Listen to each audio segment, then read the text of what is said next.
Sunday story time with Bomber's Garage. And I'm in my 2006 Dodge 2500 3/4 ton 6-speed 4-wheel drive. You know, every time you talk about your stick shift or you get in it, you have to do that to make sure it's in neutral. I just went down to the store, used my safety vest. Y'all never seen me in my safety vest. I do some stuff where I need my safety vest, but I'm not a big safety vest kind of dude. But I wear it when I need to be safe. So I did okay, don't judge me. I do love these Black Rifle Coffee Company's espressos with cream, but I think they're a bunch of idiots.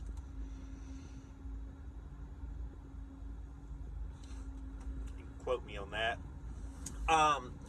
So the old heavy hauler just turned 200,000 miles on her. Do regular maintenance on her. Oil changes every 5,000 miles. Anything is wrong, I fix it. Well, we got something bad wrong. I got the old death wobble on her. So went to Rock Auto, a couple other places. We got bushings for the track arm. And don't judge me on this. Rusty sent me a link to some fancy ball joints, and I mean, they are nice, but they were priced. They were $750, but they're like bulletproof. They're way better than the factory ones. Also got, I can turn up the heat, y'all. It's May and it's still cold up here. So got new bearings, new rotors, new front brakes, new shocks. So I have been busy this week. I'm making a video on what all I'm replacing. I just did the rear shocks. Going to be doing the front shock. Well, going to be doing the bushing on the track arm first, and then the front shocks, and then going to tackle the rest of the truck. So on the passenger side, I didn't get another bearing because I replaced that one like a year ago, and it sucked. It was not fun at all. I had to got a puller, sledgehammer, all that, and finally had to get the torch off of it and end up replacing the rotor too, because I had to sledgehammer the rotor off. Now, this is a Texas truck, but y'all, I thought there was rust in the South, but you get up here and when they put that salt down, all those chemicals, it's absolutely... Appreciate you. Look at this beast, y'all.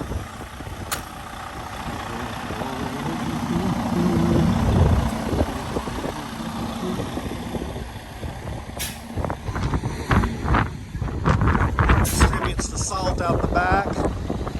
That thing is freaking huge, y'all.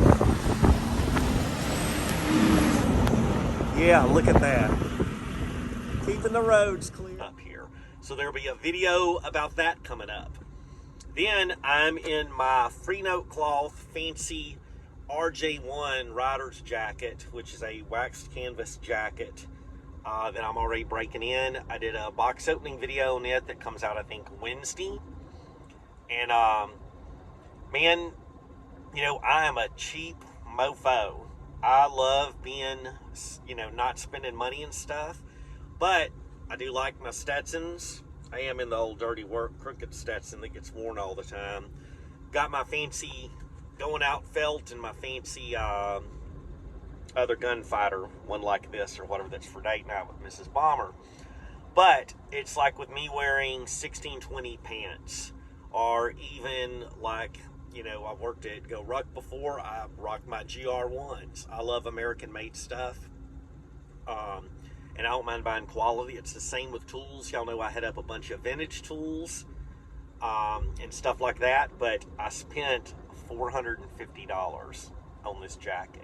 And then in that video, I will explain the reason behind why. It is, some of the products are the canvas is sourced from the States.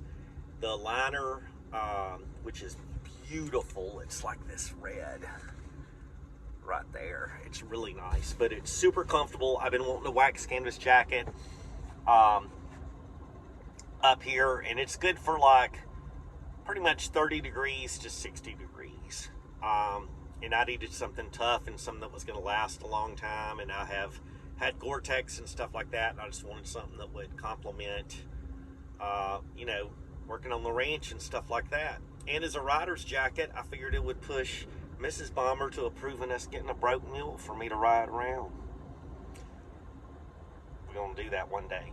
Also, I did interview over in Frankenmuth the Bearded Blacksmith. That video is going to be coming out in a couple of weekends. I went over, and what I liked about that is he just is doing everything in his garage, and is making some really fantastic knives. I'll put links to his stuff when I put that video up there, but he did a great job. So we got a couple of videos coming up. Video of what we're doing for the 200,000th mile anniversary of the old heavy hauler. The review of this RJ1 by Freenote Cloth. And then the Bearded Blacksmith. So a couple other projects going. I also got some brake parts for Loretta, our 1976 D300. One of the hubs, the brakes are locked up on it, so I'm probably going to have to do that. So the front are disc and the rear are drum brakes, and I'm going to have to buy a drum brake kit because mine is missing in action. So gotta find that. Gotta find a new one. So I'm open to suggestions on that, and I ain't buying. Okay, I do draw the line at this. Y'all know I do buy vintage tools, and I do have a few Snap-on stuff that I have picked up used at a really cheap price. But y'all know I do love the American made, the quality, and I didn't spend that much, almost, you know, $500 with shipping on this freaking jacket. But I cannot bring myself to buy any Snap-on tools new. Those prices are absolutely absurd. So, you know, I like to rock those 1980s Craftsman. That's my jam right there. And then I've had zero problems with that Milwaukee toolkit that I've had. It's a good one. So, going to do the brakes on it, and then I have to relearn myself on how to do drum brakes again.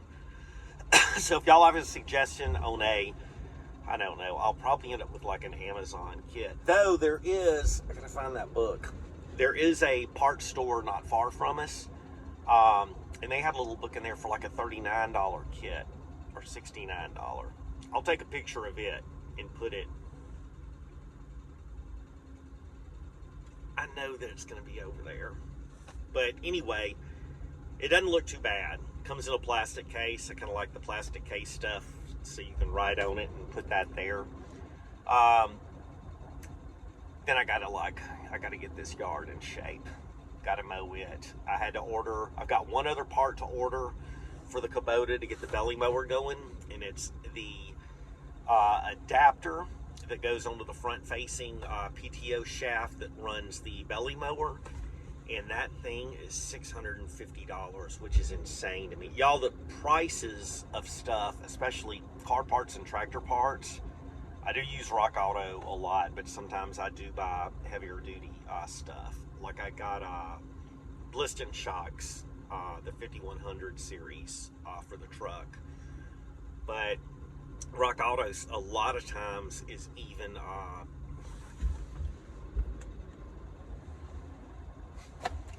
cheaper than sorry, I had to look at something real quick. Rock Auto is even cheaper than like O'Reilly's and stuff, which we got a local O'Reilly's I like. This has turned into a real story time. I keep rambling. We got a local O'Reilly's I like in Bay City, Michigan, and the staff, and they've got a couple of guys like around my age that are like true partsmen. Man, y'all know how it is. You go into these parts stores now, and they're like, what year, what model, what make? And I throw them off when I'm like, you know, you have a 55 Chevy, and then you've put, you know, a big block in it, a 454, old school one, and then they don't know what to do. It's disappointing. So I'm very blessed to have some parts guys that know what they're doing there. to get those parts. So I will be working on this. It's not going to be like a how-to video. It's just going to be update what I do, because there's guys that are way more eloquent than me that can tell you and show you how to change shocks and all that stuff. But you might see some videos of me torching on a bearing and a rotor to knock it off this thing. So the last time I did ball joints was on an 81 CJ7 that I had, which was many years ago. I was pretty fresh out of the Marines. I might even put a picture of me, because I also at that time, I bought that, man, I hate selling that I had to sell that thing. I went through a divorce and had to sell it. You know how that goes. That's actually where a lot of my tools went when I went through this divorce. Anyway, y'all know how that stuff goes. But that 81 CJ7 I redid. I put like Warren locking hubs on it. The energy suspension bushings through everything. I did a 2-inch body lift, a 3-inch suspension lift, new leaf springs, all that stuff. Man, I put a lot of work into that. I put a Clifford Performance aluminum valve cover on it, because from the factory, those actually came with plastic valve covers, which was insane to me. And now I see they're doing all kind of plastic crap on engine parts. But it was a great Jeep. But I did the clutch, but there's a picture of me with the transmission out, and my head's popped up through the access cover. I miss that CJ7 a lot. I hope to have another one day, but the list is long. Oh, and speaking of list, since this is story time, man, on the short list, of course, I got to get the rest of my rides up here from Nobody Customs, and my other trailers and stuff. So I've still got my 73 MGB GT down there that my dad bought my mom new in 74 for Valentine's Day, and I drove it through high school. Then I raced it in SCCA in D stock, which was against like Fiat X19s, I think TR7s, and maybe Triumph like Spitfires, and then one of the Sunbeam that wasn't like a V8. And there's a couple others in that, but I wasn't that good, but it was fun because it was D-stock. And I was just, that was like 84. I was going to post a picture of that right there. I need to clean the steering wheel, y'all. It is dirty. Then I've got Alice, my chopped 51 Chevy there. I've got my utility trailer. I think it's a 16-foot. And then I've got my enclosed Wells Fargo trailer. It has all my car show stuff from the Twin City Bomber Bash. So tables, chairs, camouflage netting, tents, all of that stuff has to get up here. But there's a couple of cars that are kind of on my list that people are a little shocked about. One of them, which will probably never happen, is I would like to have a 1976 BMW 2002 and build that thing as a little SCC, a little pylon racing car. I think those things are amazing. I'd like to lower it. I love how they look. And I want to race it with I don't snow ski, I snowboard, but I want to race it with snow skis on a rack on top of it. It's just what I want to do. Then the other thing is I want a Volkswagen GTI, 80s model, gas banger, and I want to build it as a rally car with the big Pia lights. I've got a set of those Pia lights that I got like in the 90s. A buddy of mine that I worked construction with had a Toyota that he bought that kind of looked like the one Marty drove on that documentary. You know, where they got it and they time traveled in the DeLorean. It's very interesting. Y'all need to check that out. So there's a three-part documentary about them doing this time travel in a DeLorean. But Marty had that, I think it was an 85, probably 85 Toyota. I had like the very plain version of it. But he had the big Pia lights on it. And of course, back then, everyone was wanting KCs. So I've got those lights. I want to put those on the front of that Volkswagen GTI. put the black tape across them, put all-terrains on it, maybe lift it up just a little bit, but I want to do it like it's a rally car. That's also kind of a maybe on the wish list, because I mean these things have gotten priced crazy.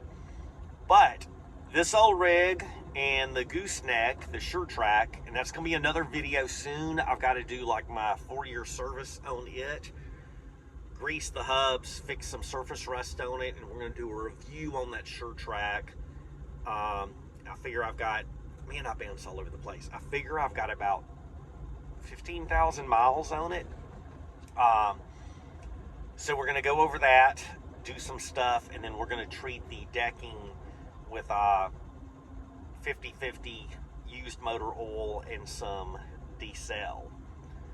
So that's another video that's coming up soon when we get some warm, hot, sunny weather, if that ever happens in Michigan. I still can't believe it's May. We've had a couple of 80-degree days, but I mean, man, it's been in the low 40s at night, and I'm still rocking a jacket. Like, it's freaking cold up here, y'all. It's crushing my soul. But on the short list, this truck is fantastic, and I love it. And we're going to talk about this truck in a minute too. This is one of the story times we hadn't had in a while, where I just sit here and ramble. A Volkswagen Caddy truck. I want one of those so freaking bad I can taste it. I want the diesel model, a stick shift, and so I get about 10 to 12 miles per gallon in this truck. It has a 5.7 Hemi, and it's no matter a full load, not a load, a wind, headwind, behind wind, side wind, crosswind, 45 miles an hour, 55 miles an hour, 70 miles an hour. It is pretty consistent at crappy gas mileage. And then Mrs. Bombers, she's got a 2020 Rebel. Man, I think it's like 17, 18, sometimes 20 miles per gallon. And that 5.7 Hemi ain't no joke. Man, that thing will get after it. But I do a lot of marketplace runs. Oh, I scored some really cool stuff. I will post another picture of it. Man, that's why I don't gamble. I just feel everything is going to be over there, but I might be wrong. I'm feeling good about it being on this side today. You'd think I would remember. So I want to get one of those for marketplace runs. So they are little tiny cars. There's not a lot to them. My cousin sent me one. Bank sent me one that is around $5,500 down in Florida that I would love to have. It actually has a camper shell in it that I would throw on during the wintertime, which which is pretty cool. That would protect the bed.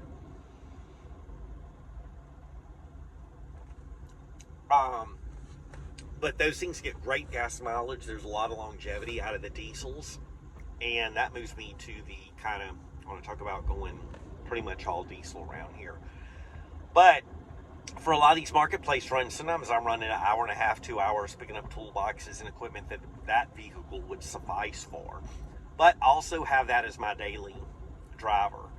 Do new shocks, some all-terrains on it. Well, you know what? Instead of all-terrains, oh, that's another thing.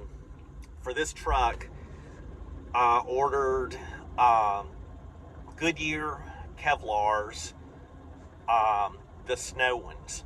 And up here, you've got to have the, like, there's tire, they have a little snowflake on them that they're like winterized. So, man, I have always, I've been, another thing, I've bought the Chinese cheap tires, whatever, for some roll arounds or whatever. I've rocked at like Mastercrafts on the 83 C10, but man, I've been a huge fan of Goodyear tires. So they're listing for like around $1,600 for the size of these, and these are not the regular all-terrains. They're a little bit more aggressive, but they're not like the mud terrains. But they're more, we get so much snow and ice, and then our road rarely gets plowed, and then coming in, it's a hot freaking mess up here, y'all. So my nephew can get them for me for around $1,400. So we ordered those, so she's getting fresh tires, because these are dang near so skin up, they're dangerous. I'll do a little video of that. I'm embarrassed to show y'all, but we'll show y'all how many miles. And I've got almost 80,000 out of those tires. So I can't say good enough about the old Goodyears. They done real nice. So we're gonna rock those again, and that's what my wife has on her truck. Well, both of us have like the regular all-terrains, but when she upgrades, she's gonna get the more aggressive ones too, because we just need them out here on this old farm life, and hauling the gooseneck as well. Also on the short list for stuff for the heavy hauler, I forgot besides tires, is my draw tight, whatever. My brake controller went out on me, and that kind of pisses me off because it's maybe 2.5 years old, so it's out of warranty, but it just stopped working. So y'all know hauling goose, you definitely need trailer brakes on that bad boy. So anyway, once I get this segues into this. With the 200,000 miles, I'm hoping to get out of this Hemi. I'm gonna pop my leg up and get comfortable. On this old Hemi, I hope to get me, 270, 280 plus miles out of her. So over this next year, I've been saving money to put as much cash down, and we're going to be looking for a Gen 3 or newer, non-def Cummins 3/4 ton Dodge pickup truck. So definitely a 3/4 ton, but if a dually presents itself to us, I'm definitely getting it. I would love to get an extended cab or a 4-door, but the price point on those is up there pretty high. So I'm probably going to end up, I don't mind having it. I mean, this is a single cab, but it's kind of got that little, it's got like a foot little rack in the back. So these are a little bit bigger, but I don't mind having a single cab.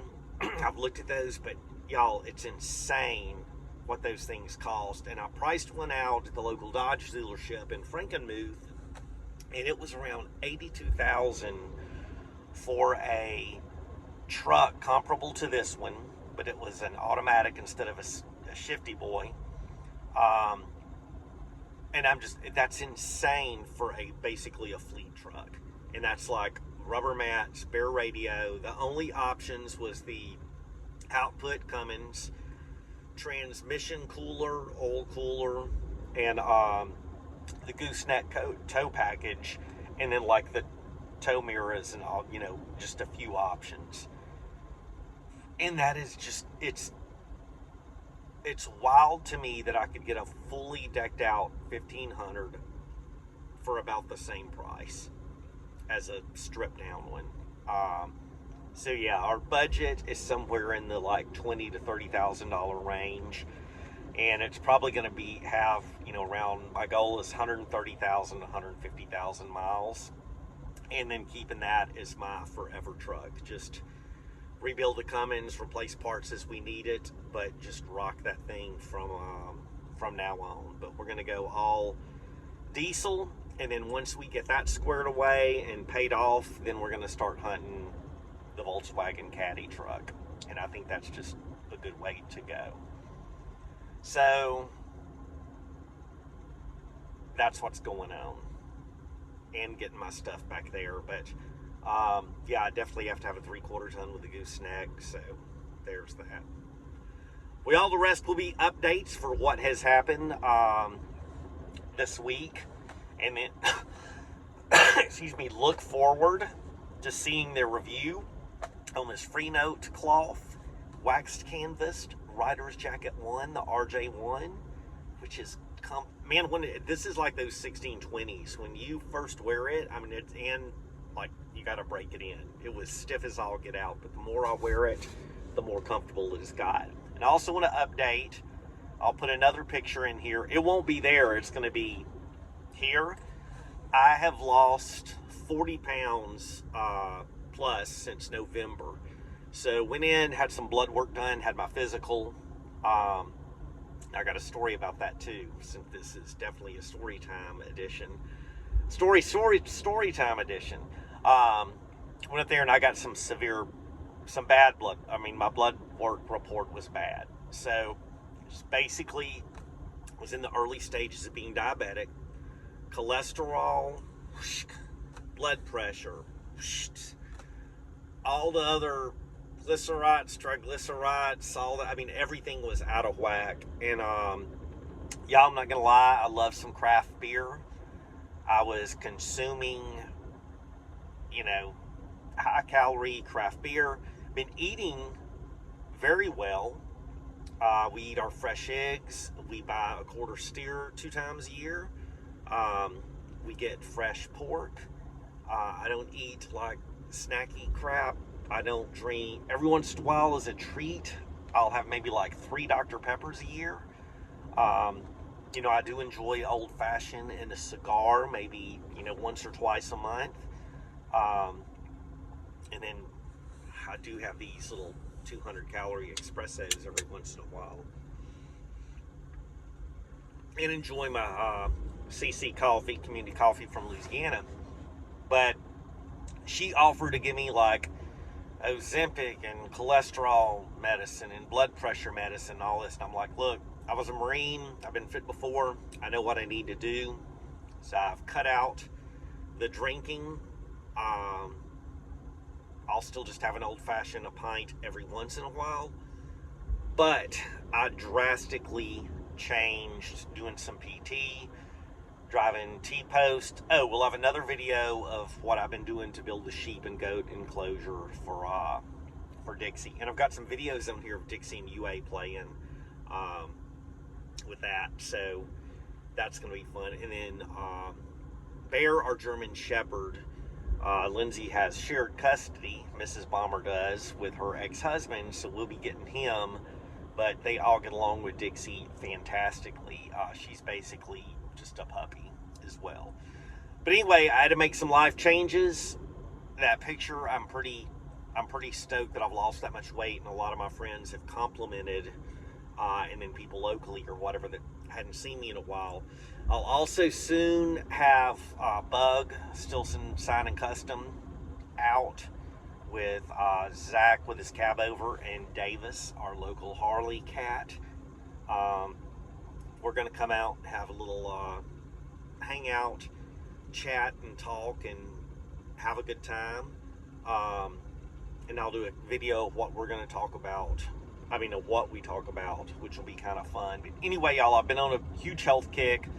And also, this jacket was kind of a treat for me for knocking that weight off. And it's going to stay off. Right now, I'm like, this morning I weighed and I'm like 162. And I haven't weighed that in probably about 15 years or so. I got up to, I was steady at 206 for a long time, plus a few extra every once in a while. And I didn't look healthy. I look like I was in my 3rd trimester. I've always had lean arms, lean legs, everything, and all of my weight goes right to the old beer gut. So I feel so much better.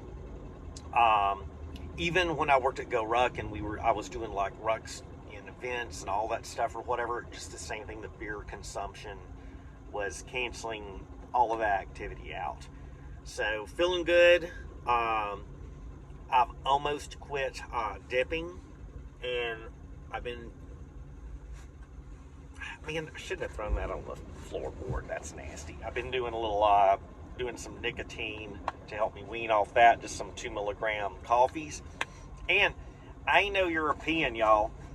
I don't put that thing on my upper lip. I pack that thing like a fat dip down there. So plan is to, I've dipped most of my life, and it's just, that's a nasty habit, and I needed to get off of that. So I've been using the 2 milligram nicotine pouches to help wean me off of that, and then pretty soon I'm going to knock those out too and live that real nice healthy lifestyle. But yeah, dipping has been hard to quit. Over the years, there has been several times that I have quit dipping and quit drinking. I didn't drink maybe for 5 or 6 years at one point. Then when it just, to see that I could stop doing it, I've quit dipping for years at a time, then would go back to it. And then once I moved up here, man, there are so many. It's the same as in Jack's Beach. There's so many breweries up here and so much really good beer. Like, I love that Sheboygan Blood and Honey. So my 3 favorite beers is that Sheboygan Blood and Honey, Revolver Brewing in out of Dallas has got a Blood Orange and Honey that is delicious, and then my favorite out of Shreveport, out of Great Raft, is that Black Lager Reasonably Corrupt, and all of those are pretty high calorie. And you do 2 or 3 of those, and you've met your calories for the day with empty calories, and then you eat all that stuff or whatever, and it just is not attractive. I've bought 2 new belts. And the one that I've got now, I'm going to have to get another one. I've had to poke holes in it. But it just feels nice to be able to even look down and see my junk again. So y'all are getting all the TMI information today. So, y'all, that's another thing. It'll probably be closer to the holidays or so that I start seriously looking for a new truck. Not the holidays, closer to Christmas. We say Christmas around here. We ain't using holidays. Closer to Christmas, I'll start looking for a newer truck down in the south, so I might reach out. I've kind of talked to Rusty and our buddy Chad to start looking for, for a diesel Cummins that's in good shape. So, probably going to, throw a chunk of money on that, and unfortunately, I will be having to sell the heavy hauler, because I just can't justify having that. And we have the D300 Loretta with a dump bed that's going to kind of be the farm truck, so that one will be to go and get hay bales, and we just need a dump bed around here, so I can get pretty inexpensive insurance on it. So she's good to go except for those brakes and just a few other things. All the lights work, brakes work, and then she needs a solid cleaning and painting on the underneath of that bed, and then a few places welded and repaired under there. I mean, she's still serviceable, but that rear frame needs to be it's going to take me several days. Wire brushed, clean, de-rusted, primed and painted. And won't be driving her in the salt and stuff, but she will be used to go get feed, seed, bales of hay, bales of straw, since we're expanding the farm. And that will be very handy on picking up some of the local stuff where I just don't want to hook up the gooseneck. Then the plan is, for farm equipment, is need a couple of implements for the old Kubota. I don't think I'm going to get a rototiller. I'll probably get like a disc, and then a bush hog for it. And then there is a grader that I want for the driveway, because we are in dire need of gravel, and then we're expanding a road back to the back where I can drive back there. Then I will be looking for a used Kubota side-by-side, and then a used skid steer, and then eventually gonna need a forklift that I can drive on the grass and gravel. So a lot of that, and in the mix, that little Volkswagen Caddy.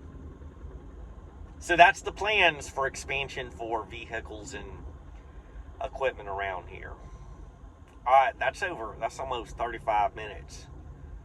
So let me show y'all what we've been doing around here this week. And this summer we will be getting back in the garage, and we've also got to start working on that the 63 Dodge D200 Millie, and to get our other rides up here. So car show season's about to hit. We will not be doing our personal cruise ins, but we are going to have a little private something, an invite only, that I'll be covering. And then the car shows we're going to will be the Munger Tater Festival car show, the Reese car show, and then the Johnson Pumpkin car show that our buddy Roy puts on. So we'll be covering those, and then we're going to get back over to the Gilmore pretty soon. And I'm going to try to have Roy out here one day and just kind of talk to him about car shows and stuff, if he'll do that.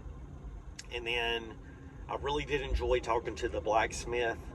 I'm going to have to get with him and have him make me a little knife to carry that will be a every day, you know, not a utility working knife, but a knife, if you got me. You know what I'm saying? So we just support local folks is what I'm all about. And then also I've been backstocking apparel.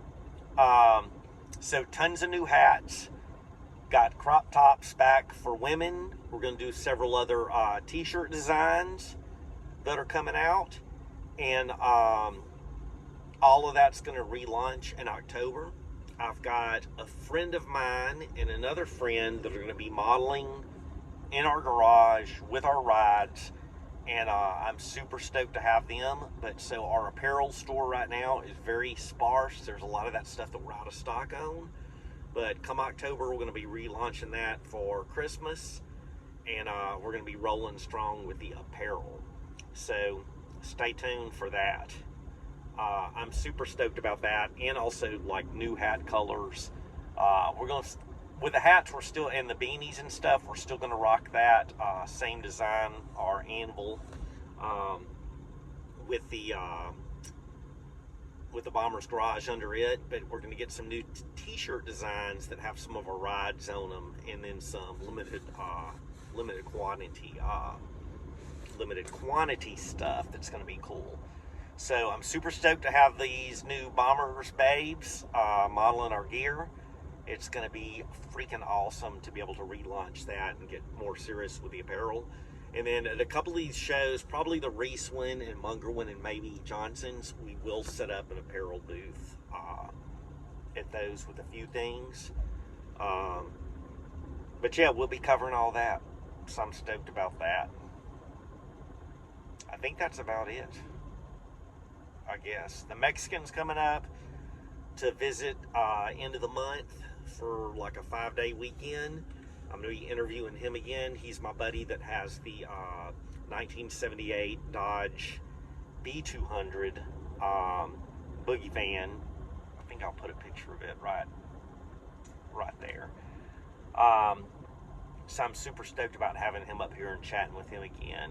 And I even talked to him about him interviewing me. So he's going to come up with some questions for that. So dang, y'all, I guess that's about it. Well, I will edit this part and insert them pictures that I need to.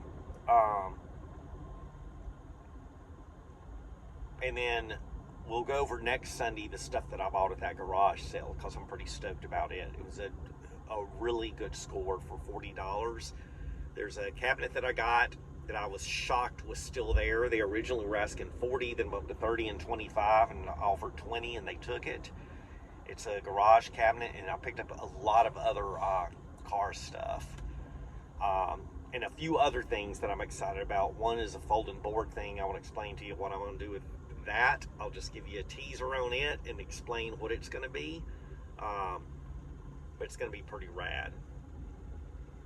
I'm stoked. Alright, y'all take care. God bless y'all. Stay tuned for the other videos, and we will see you next Sunday where we go over what all I purchased. So there's that. Yeah, I think that's about it. Alright, y'all have a good one. Take care. Bye, y'all. It's a block party, planting the pork, planting.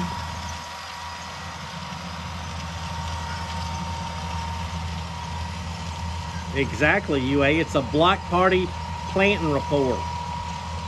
Yeah. She's like, what y'all do? Whoa. Almost dropped the phone. Zone.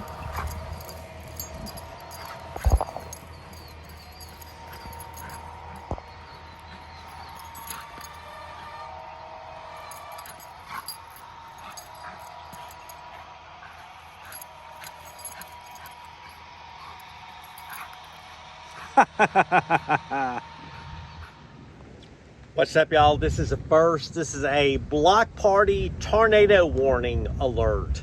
So the weather is a little bit away from us where they're having that, but we're still cast in the shadow of a tornado warning.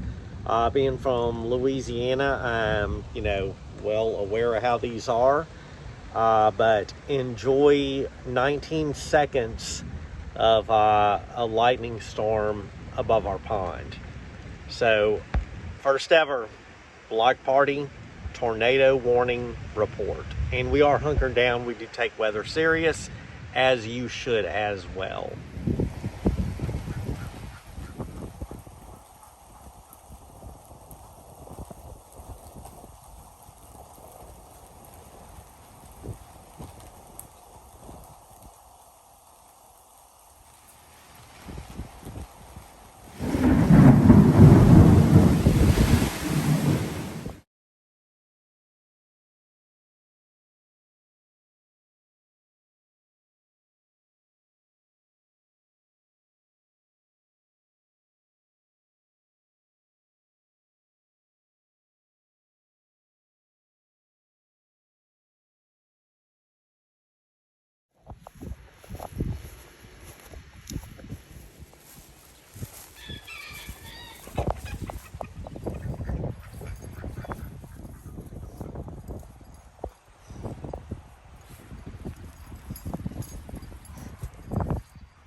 Hey, what's up, y'all? That storm was absolutely crazy, and it's in the 40s right now, and it's freaking middle of May. I'm freaking dying over here.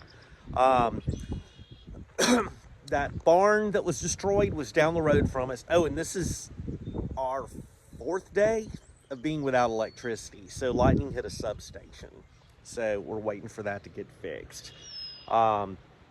Thankfully, it's cold and not hot, because Mrs. Bomber ain't having that. So the barn down the road from us, it collapsed. It was an older one, but they have their tractors and implements in it. Tons of trees down, tons of power line poles and those towers down. Tornado touched down a couple of miles from us. Thankfully, nobody was hurt. A lot of barns with like roof corners off, a lot of people with tree and wind damage that have trees near their house. All of our trees are kind of away from the house, thankfully. But it was rough. Being from Louisiana, I've been through hurricanes and tornadoes before, but up here, everyone, to include my wife and her family, and the Bug, Zach, the local folks have said they have not seen a storm like that come through Michigan in this area. So the Saginaw Valley kind of is like sheltered from that, just because it's how it's designed geographically. So this was a really rare storm. So the straight line winds were 75 plus miles per hour, which can be as bad as a tornado. But had the dogs in the house. Dixie the sheep was in the garage, and then I built the coops. They're basically like houses. They're 16-inch on center with the studs, 2x6, 2x4 construction, and they withstood it. And then I did every other groove on the galvanized roofing. I put a 2-inch screw with a rubber washer in. So we didn't have any damage with them, but pretty much on our road, you can hear a generator down the road running. I don't know if y'all can hear that. Neighbor has one too. Pretty much our road and the surrounding area is all out of power, but the local gas station hardware store, they still have power, so we've been getting some stuff up there. Y'all have a good one. Thanks to God that no one was hurt. God bless y'all, and take care.